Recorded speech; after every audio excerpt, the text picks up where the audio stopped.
Good morning and welcome. We are Mountain Vista Unitarian Universalist congregation, and we are coming to you mostly live from our beautiful new sanctuary in Tucson, Arizona. We are served by the Reverend Dr. Samantha Wilson, our wonderful interim minister. I'm Debbie Roberts, one of the pastoral associates who will be participating in today's service. We usually start our service by stating that we are a welcoming congregation, and we name the different groups of people or different parts of our identities that are often not welcome in many places and situations, and sadly, who also frequently are not safe in this world.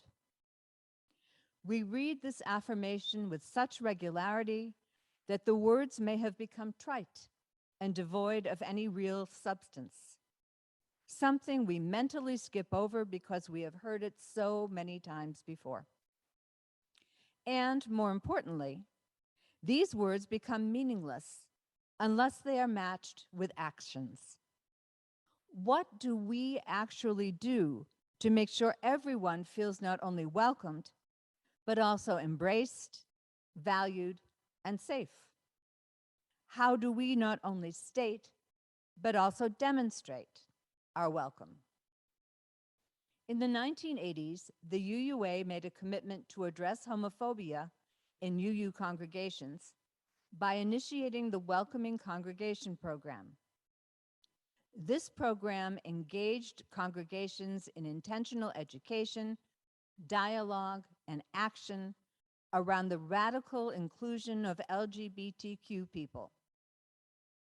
The vision was, and I'm quoting from the UUA website here, that welcoming congregations are inclusive and expressive of the concerns of people who are lesbian, gay, bisexual, transgender, and or queer at every level of congregational life, in worship, in programs, and in special occasions, welcoming not only their presence, but the unique gifts and particularities of their lives as well. And further, a welcoming congregation as an advocate for LGBTQ people works to promote justice, freedom, and equality in the larger society. And that's the end of the quote. Not only are our doors and hearts open, but we speak up for LGBTQ folk to make sure that the doors and hearts of the wider world are open as well. MVUU recently renewed our status as a welcoming congregation, and as you might guess, there's a process that you go through with the UUA. And today, we are celebrating that milestone, and we are considering what that means for us and how we realize that vision as a community. Those of us who are LGBTQ, like all people, have multifaceted identities.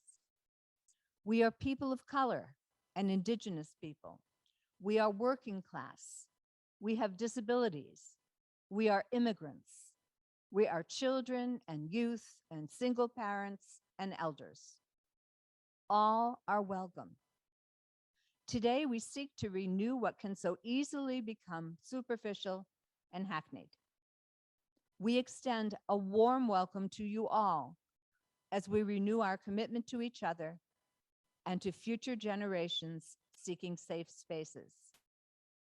Welcome as we consider what it takes to be the kind of community, even the kind of ancestor, that makes true welcome and a safer world possible.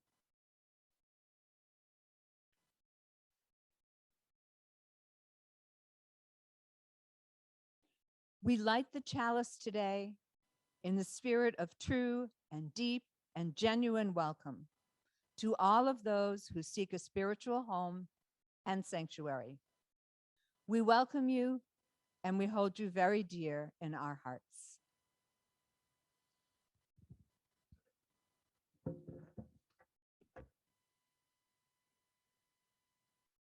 A Mermaid by Jessica Love. This is a boy named Julian. And this is his abuela. And those are some mermaids. Julian loves mermaids.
Vámonos, mijo. This is our stop.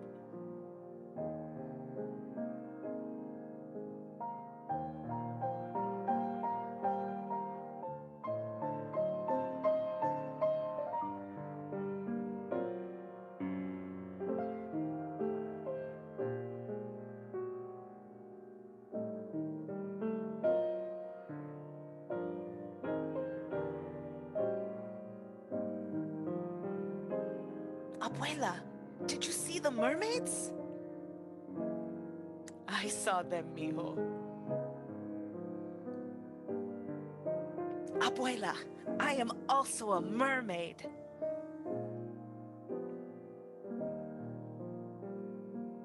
I'm going to take a bath. You be good. Julian has a good idea.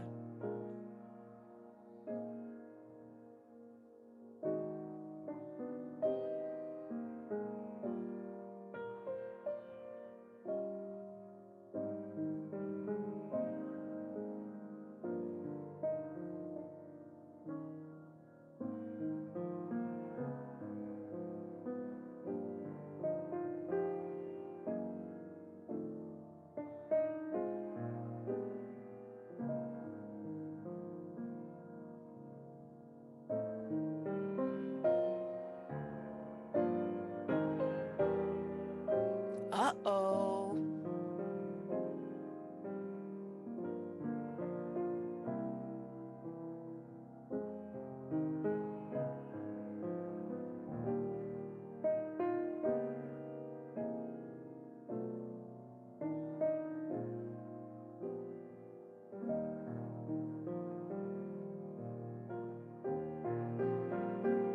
Come here, mijo.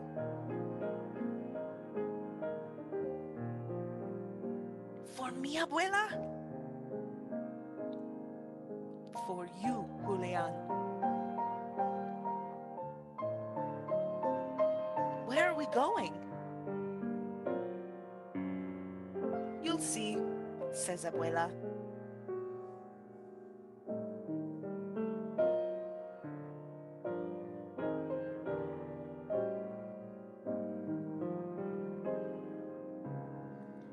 Mermaids, whispers Julian.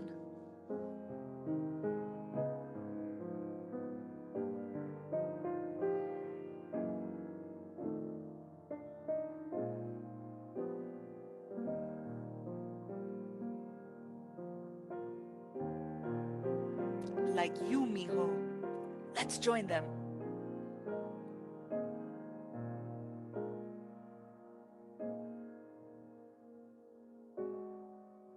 And they do.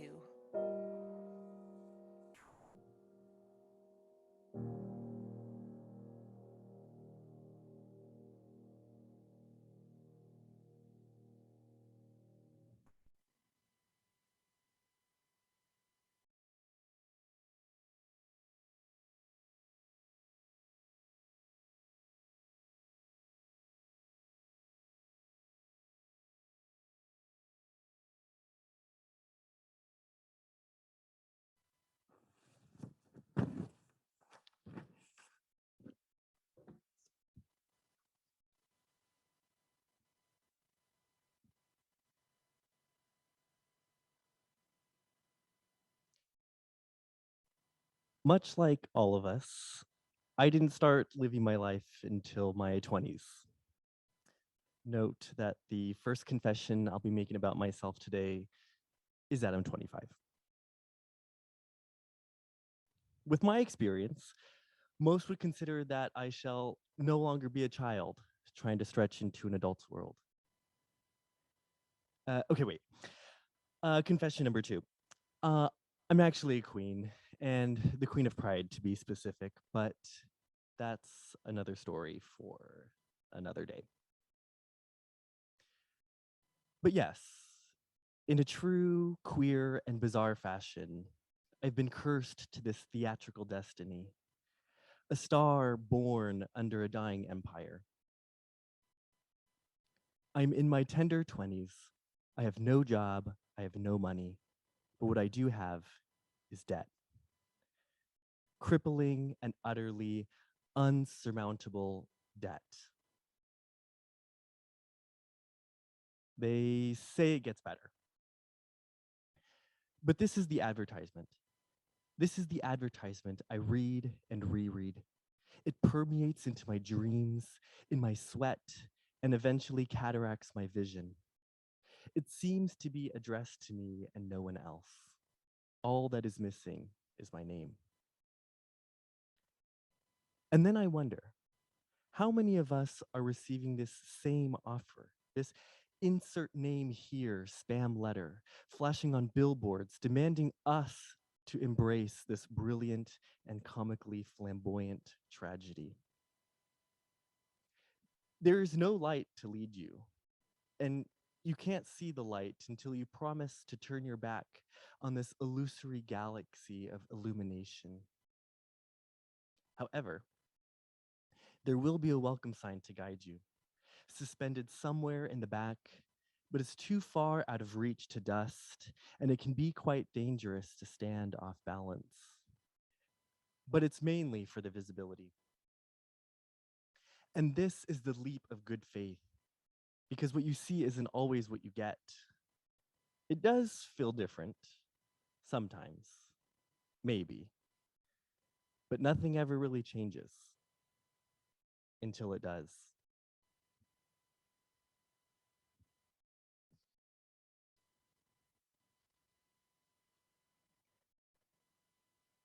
We see the world differently. And this realization may happen rapidly or slowly, but it is in this awareness that you and I are in strictly different orbits. We are moons dedicated to different planets, but forever circling the same star. I was raised amid prescriptive stereotypes, all while craving my rich cultural roots. I fought for my self-awareness while keenly observing the other. Absent a choice, it was my responsibility to develop such a vision that rejects alternatives in a patchwork manner and instead creates an entirely new sacred space. Yet, we face shame because incremental change permits the sluggish welcome of diversity. And we face erasure because incremental change allows the oppressor to hollow thy name, hollow thy struggle with the intent of suffocating our movement. Our movement as a revolution, not rendered paralyzed, a revolution around the sun, unceasing, around a celestial idea, unextinguishable.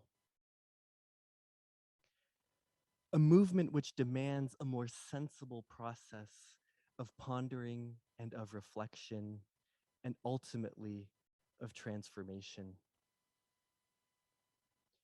Real liberation can exist only when egocentric manipulation has been obliterated,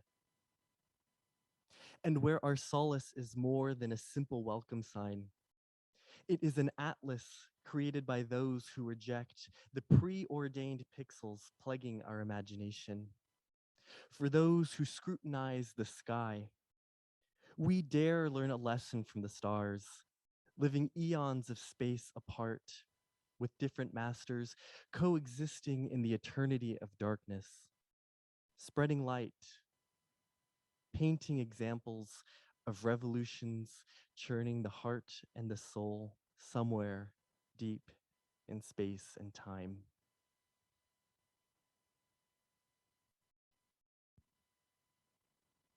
I have chosen. I have decided my side in history. My rights weren't written in a constitution or bestowed to me out of stillness. I am the product of revolution, not of reform. I have my chosen family, and it's time for you to decide. So when you see me standing tall, eyes beaming with pride, I want you to see I stand, not but me, but us, the revolution.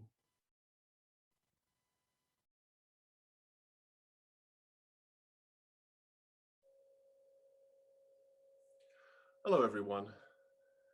As many of you know, I've been away for the last couple of weeks, although I did pre-record all my things, so some of you may not know. I was away. I am right now in Erie, Pennsylvania, visiting my brother Bruce on his birthday, by the way. So if you see him, tell him happy birthday for us all. Also, visiting his wife, Lynn, who made that beautiful piano key mask that many of you have seen and commented on. I'm here because last weekend in Elmira, New York, we celebrated the wedding of their daughter, Jen. Now, when I first heard about Jen's wedding, I was incredibly happy for her and pleased, and I don't know if proud can be the right word for it, but then I found out that she was marrying a young woman. And I'm not going to lie, for a split second, I had conflicted feelings because, dang it, I wanted to be the first same-sex wedding in the family, but it didn't work out quite that way.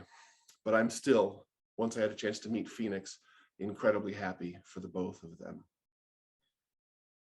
As I got to thinking about it more and more, the idea of wanting to give some kind of a blessing from all those in her history that have come before really appealed to me.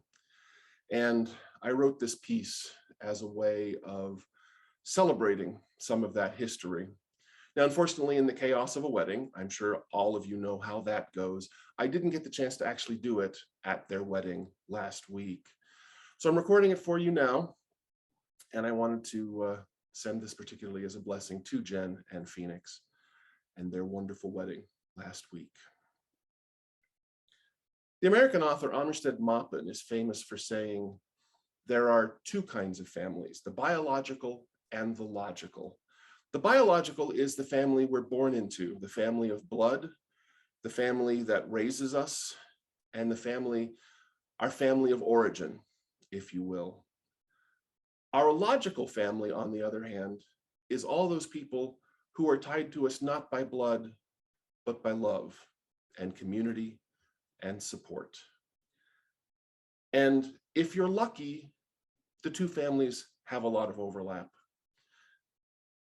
But I come today speaking from a third group, a different family, the long history of funny uncles, some of whom became clergy or church organists, if you will, the single spinster aunts who lived with their best friends their whole lives and never complained too loudly when people mistook them for sisters. The people who in previous generations may have left their families or been thrown out of their families. In an earlier time, many of them came west and became cowboys and saloon girls of all genders. In the tradition of the people who occupied this land long before we did, they were the Berdache, or the two-spirited, or many other different places where they were respected and admired and included as part of the community and of their families. Some of them were cast out from their families, and some of them chose to end their lives. And some of them, way too many of my friends, had their lives stolen from them through violence, through illness, through disease. But this is a happy occasion. And on behalf of all these people, I would like to offer a blessing. This is a blessing based on the Jewish tradition, the threefold Torah blessing, the threefold blessing of the Torah, although virtually every tradition, every religious tradition around the world has a version of this blessing. May the face of the divine be lifted to you. May the face of the divine shine on you. And may the face of the divine smile upon you and bring you joy and love and happiness. And most of all, that most elusive blessing, peace. Ken Yehi Ratzon, may it be God's will. And together, according to your own tradition, the traditions of your family, may we all say amen, amen.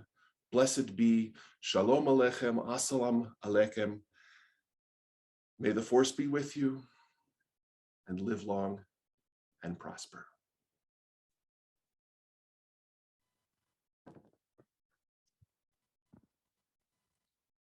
We are grateful for the gift of our lives and the gift of other people in our lives. Each of us is created with dignity and worth. We are called to love one another and to do nothing to others that we would find hateful to ourselves. We honor the many ways that people live and love. Our common life is enriched when queer, transgender, bisexual, lesbian, and gay people can come out, sharing the gifts of their sexual orientation and gender identity.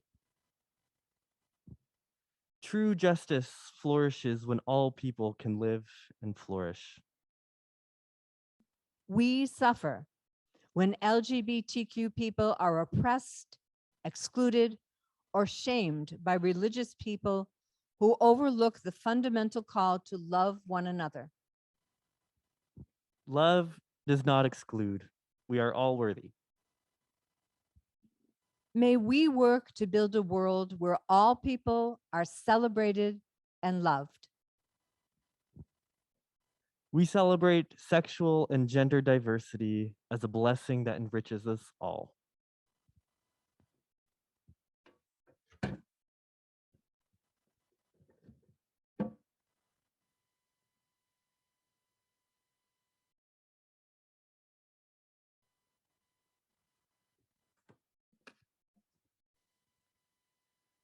So I want to start with a little micro fable. And this comes from a friend of a friend, but I trust it. She tells the story of being in a congregation for Sunday service.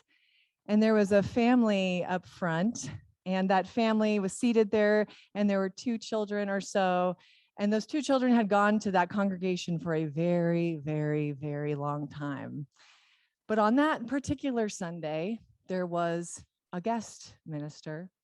And as that minister walked down the aisle and up into the pulpit, the children in front were shocked. And they leaned over to their parents and they said, "Oh my God, men can be ministers?" Shocking. Now, I love this fable because I love the idea of some young children who have started in such a different cultural context than I imagine so many of you. Children who are shocked and surprised at the religious leadership of men and people who identify as men. But it is a curiosity to me about what it took for that to happen.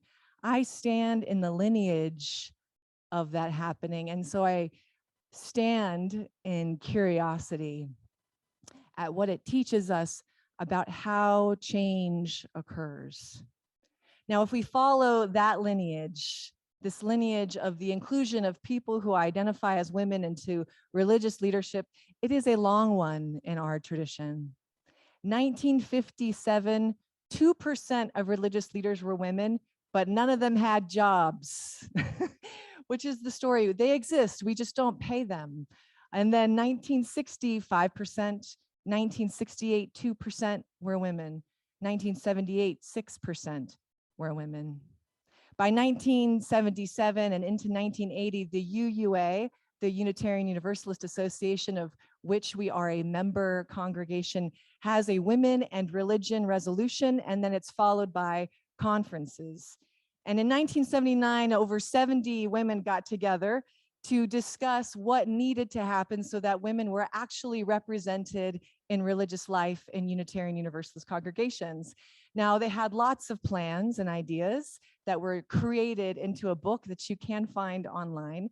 And it was affinity groups, grants for programs, grants for retreats, auditing worship, knowing whose voices were centered, auditing meetings, auditing bylaws, social programs, rituals, more dialogue, more funding. Now, through this, alongside the cultural revolutions happening in the larger community, there was a concerted, systemic, and systematic effort happening in the congregations themselves, like microcosms that you actually have influence over what happens presently. Now, by 1988, 25% women. 1998, 10 years later, 40% folks who identified as women. And then in 1999, the New York Times has a front page article about the Unitarian Universalist Association.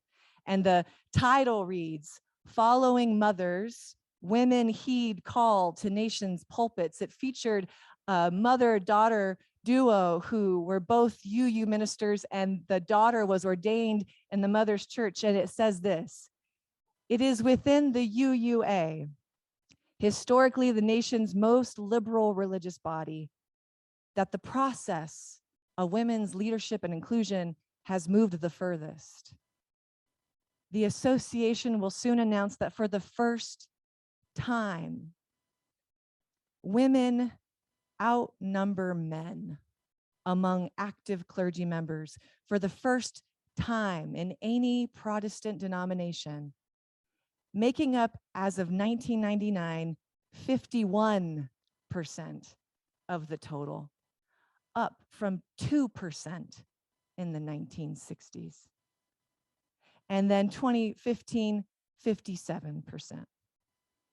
What I say about this is that this is what it looks like when we experience cultural shifts and changes outside of our congregations, but we don't sit waiting for individuals to get comfortable with it. We actually do concerted effort to bring us along so that the policies and the practices and the money and the ways of being follow the good words, good principles, and honest visions that radically include people and pay them.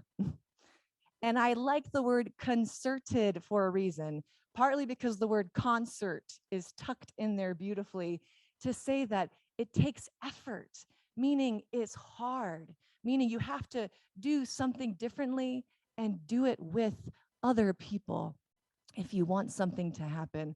It says that systemic harm needs systemic healing. And each of us inching along, but together we actually can move further. But it will be hard. I sit here, some tears in my eyes when I think of the good ancestors, the uncomfortable men and women and folks who were so many other genders, we just weren't naming that yet. I sit with tears in my eyes that they moved through the discomfort that they may have felt and the wild liberation they may have felt to make way for something that was coming that they didn't know was possible yet. The unwed mother with 2 nose piercings and a dirty mouth standing at the front of a church and it being perfectly normal. And what it asks is, who is next? And how long will we suffer without them? Now, if we track the process through the 1980s of the Common Vision Planning Committee, which was another UUA effort to address systemic harms through systemic healing, which requires systemic discomfort that then we applaud ourselves for later. And in the 1980s, the UUA did a big study across congregations. They did interviews, they did surveys, maybe even some of you were there for this. It was in UU World, asking people their perspectives on homophobia in our congregations. They did focus groups and envisioning sessions, and they created a guide. And that guide is also online, and I'm happy to send you the link, but I will tell you now, it is hard reading. We, in the 1980s, were a place of disturbing levels of homophobia. I carefully selected the more polite of some of the examples.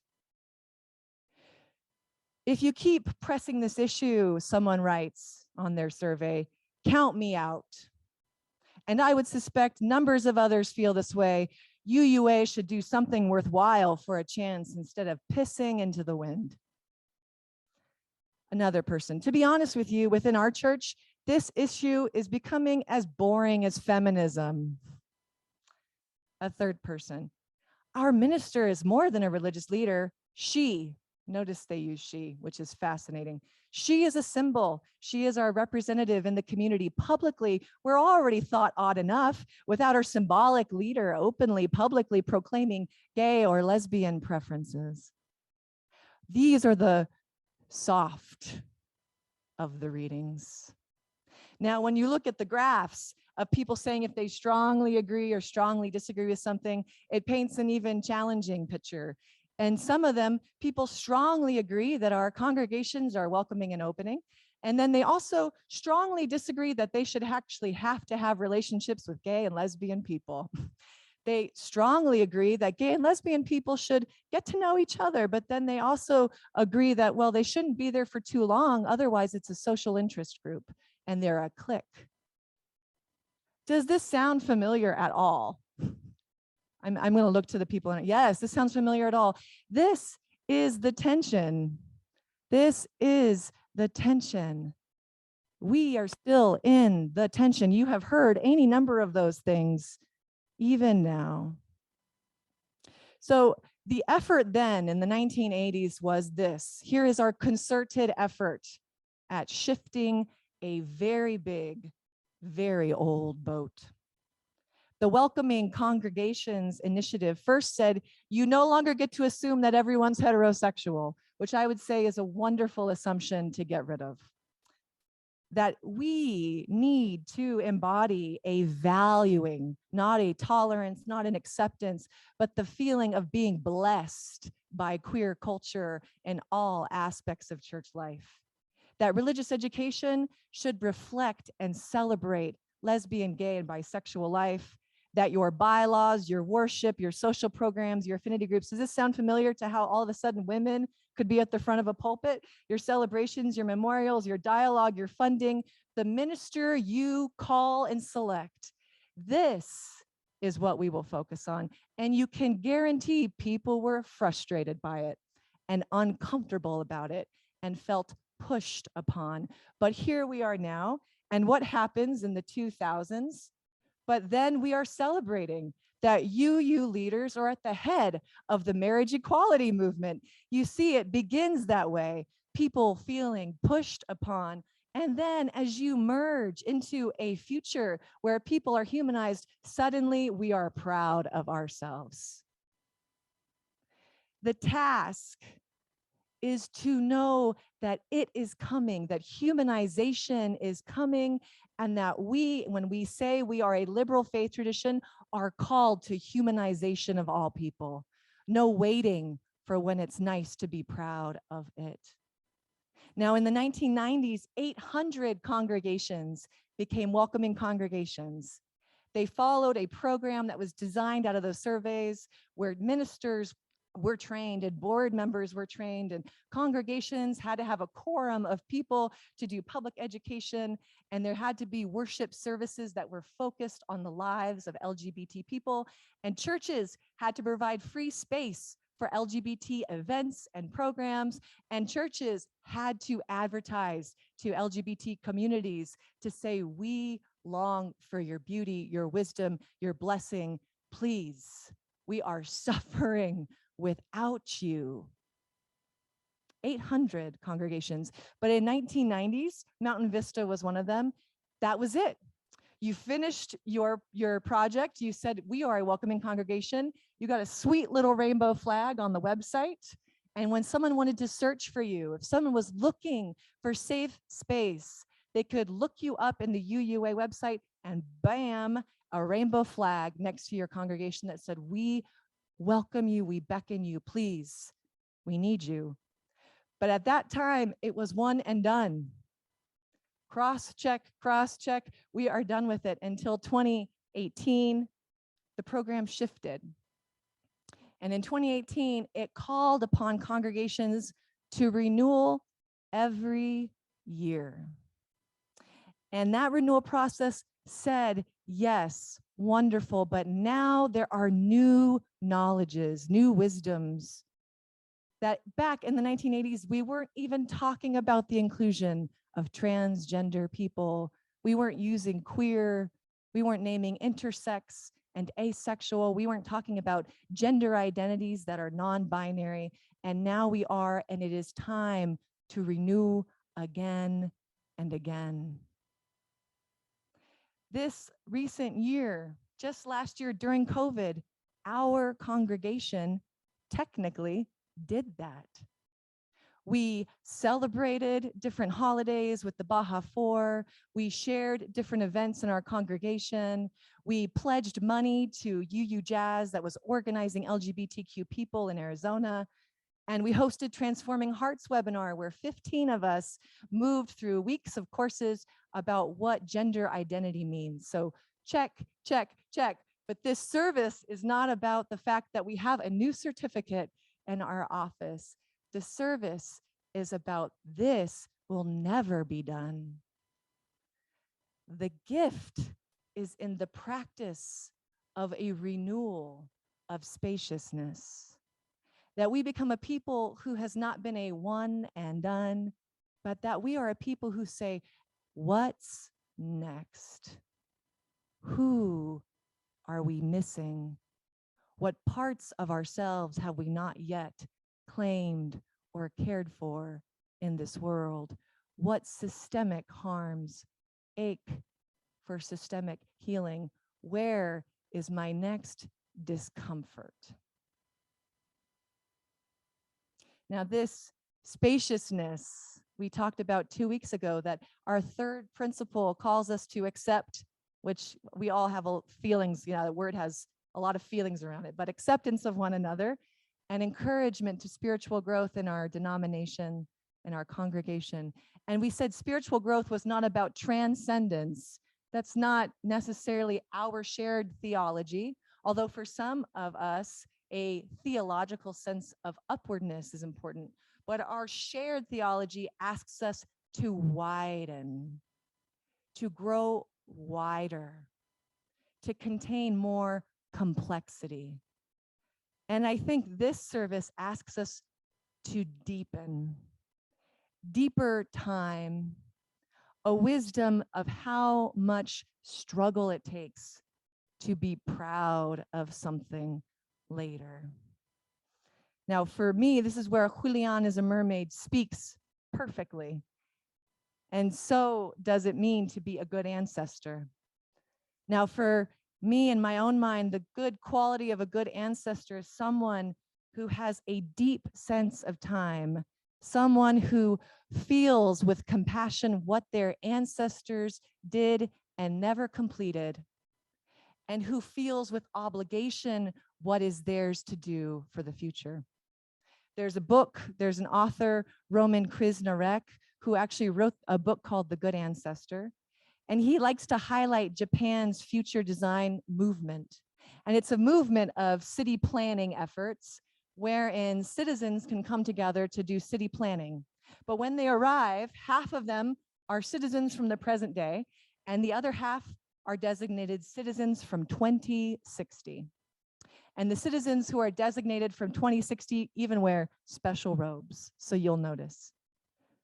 What happens when you put on the mindset of multi-generational obligation and witnessing is consistently more transformative, more creative, and more willing to risk than if you only sit in the time of now.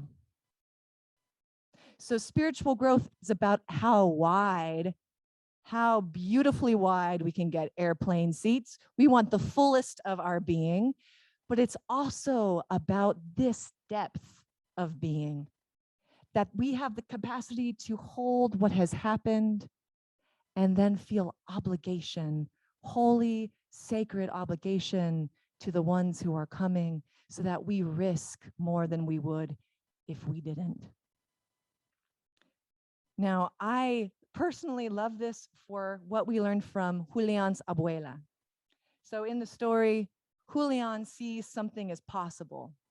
Julian is moving through the world with their grandmother, and Julian sees a life emergent, a way of being that is different than the life of his abuela, and that has possibility, not just for the people in the mermaid parade, but for anyone who touches it.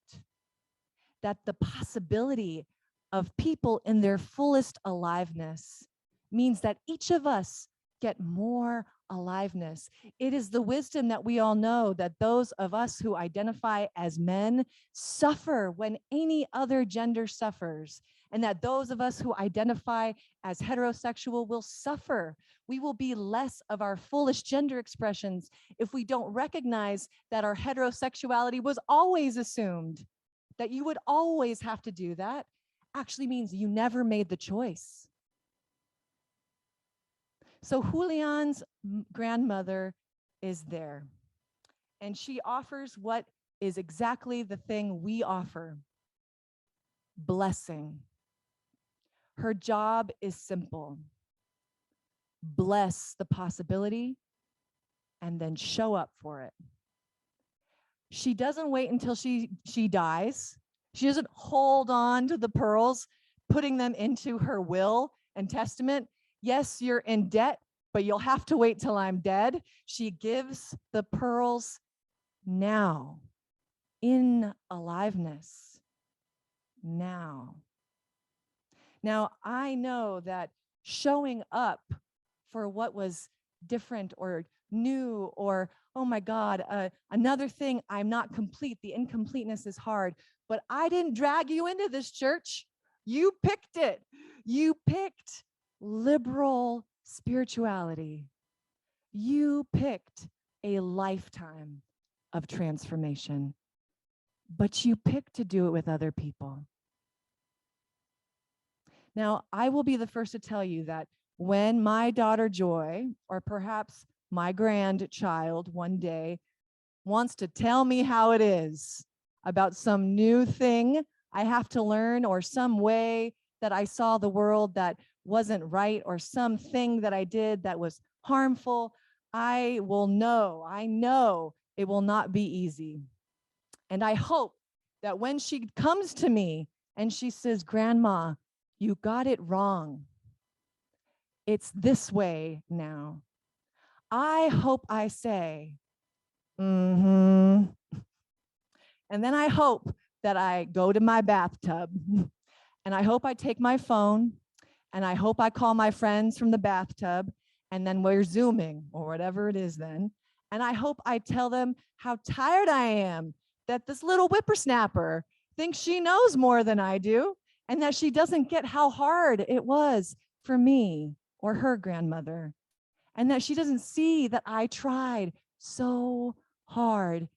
And I hope those friends affirm the hell out of me. But then I hope I hang up, and I hope I grieve. I hope I grieve for how many people tried so hard to make this world a safe space for me, but that the work was incomplete. And I hope I grieve that I will spend my life making this a safe place for her, and that we will spend our lives making this a safe space for all our children, and that we will not complete the job, and that they will come back and tell us about it. And I hope I grieve long enough to wipe the tears from my eyes, and that I get my butt out of that bathtub and I put on my finest dress, and that I walk out to that grandchild, and that I hand them my pearls. And I say, these are yours. Show me. And I pray that they will.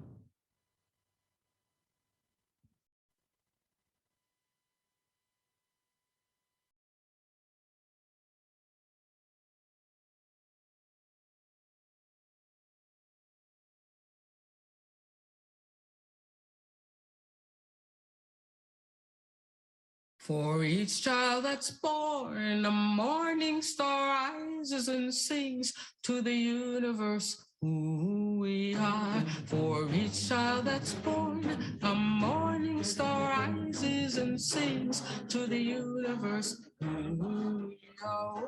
For each child that's born, a morning star rises and sings to the universe who we are. For each child that's born, a morning star rises and sings to the universe who we are.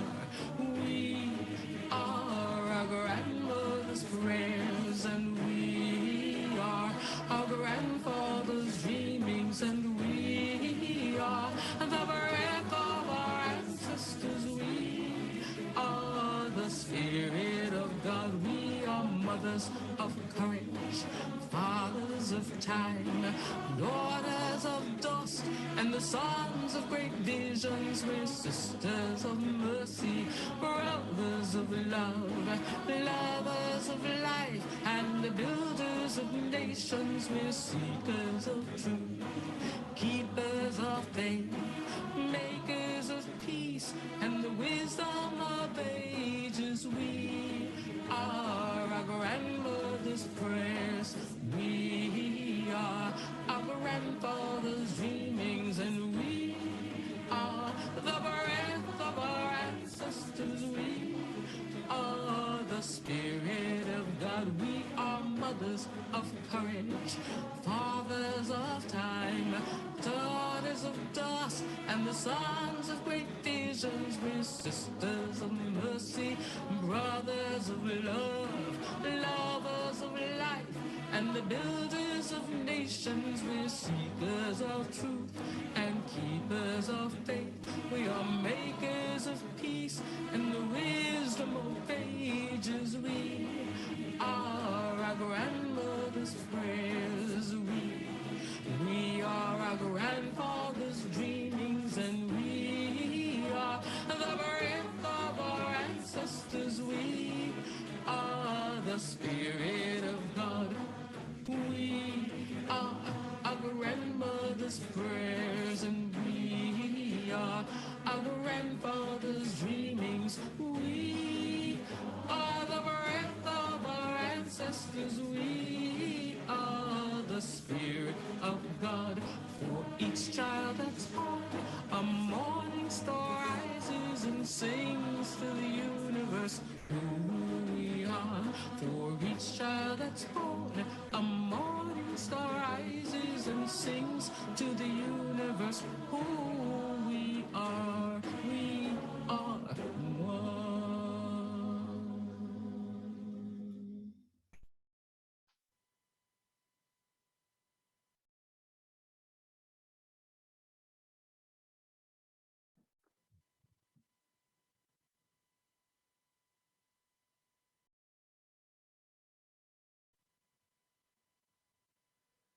The innocence of a child, the kindness of a grandmother, the sorrow of emerging adulthood, the guidance of enlightened teachers.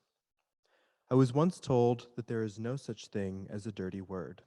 but dirty minds which interpret dirty meanings. How is one to decide where meaning comes from? Where is wisdom to be found? I will not pretend to know the answer, but I dare to suggest this. I dare us to become the image of our own imagination, to deny the orthodoxy and to find the sacred in the subversive. May we strive to build loving community, to make it a reality not just somewhere up in the sky over a rainbow, but everywhere we go, here on the ground, divine, because we choose for it to be, from the mundane, the divine.